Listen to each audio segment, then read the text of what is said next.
Hi, today I will be teaching my first lesson, similarity between the word AUM and the word God.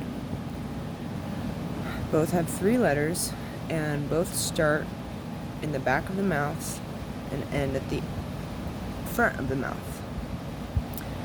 And in short, it tells a whole story of creation and I guess maybe destruction.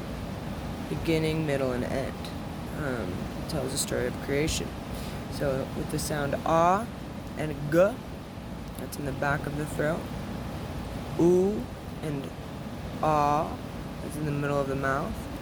And and d is at the end of the mouth. And then there's a silence, which is also an essential part. If you say these sounds together, Aum or God, you have a story.